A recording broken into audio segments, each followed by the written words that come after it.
I am Haley Horseman, and I'm an assistant professor here at the University of Missouri in the communication department.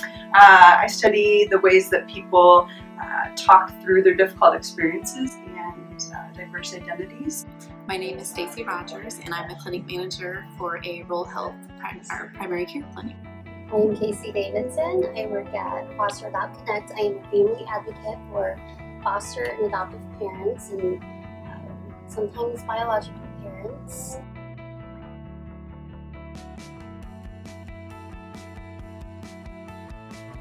So advice I would give to parents about talking to their kids about being adopted.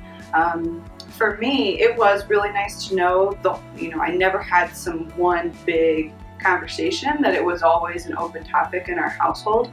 Growing up, being adopted was something that was kind of on the back burner. It wasn't something, like I said, that I talked about a lot. Adoption it's a joyful experience, but it's also very hard and long and tedious sometimes.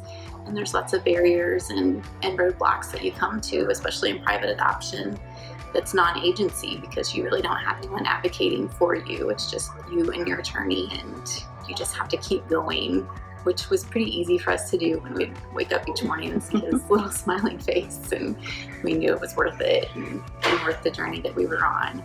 I guess it would really depend on the avenue they took, whether it just went straight adoption or if they decided to foster, and then adopt. My advice would be open to taking older kids as well. They add a lot to life. Everyone wants the little babies, but it's pretty awesome when you have older kids as well.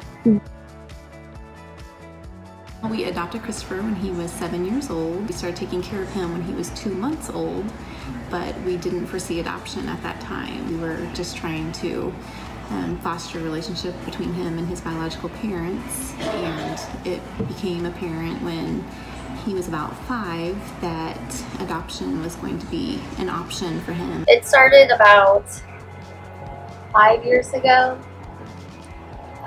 2012. We started fostering, and we ended up with a 2-year-old and an 8-month-old. We had a surprise. They had a baby brother born.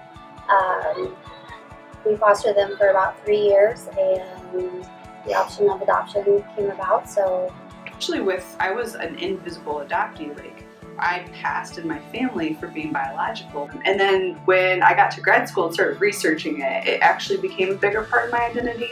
Then from there, like, our relationship has blossomed.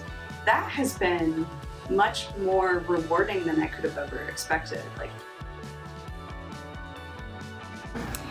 We've always been very open with Christopher. He knows everything as far as how he came to live with us and when we decided to adopt him, and somewhat about the process. As he gets older, we discuss more and more of that with him as he asks questions. Being adopted is a huge part of who Christopher is, and he's proud of that, and we want him to be proud of that.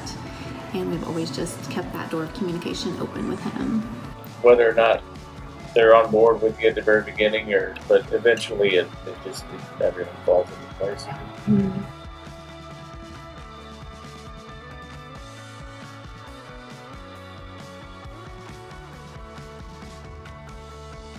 amazing, crazy,